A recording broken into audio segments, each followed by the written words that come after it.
Welcome to the Learning Pines YouTube. We hope this video helps. You start by cutting power at the breaker and confirming the feed is dead with a non-contact tester. Safety first. Next, remove the bulb and decorative trim so you can see the can and its attachment points, and note how the connector and springs are arranged. If clips are holding the housing, brace the fixture with one hand while you free the clip with the other to prevent the can from falling, because steady support avoids wire strain and accidental damage. Once access is clear, open the fixture junction box and photograph the wiring so you remember the connections. You then unscrew wire nuts, separate line and fixture leads, and cap or tape any exposed conductors to keep things safe. If the can uses a transformer or is IC rated, make sure you understand how those components are mounted.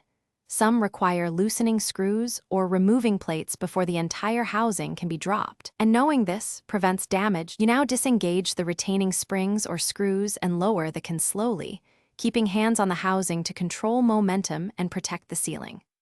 Once out, inspect the opening, remove debris, and either patch the hole with drywall supplies or prepare the opening for a new fixture following its mounting instructions.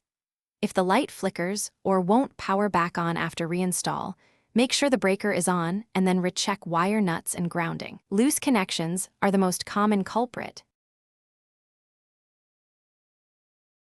Thanks for watching. Consider subscribing if we helped you.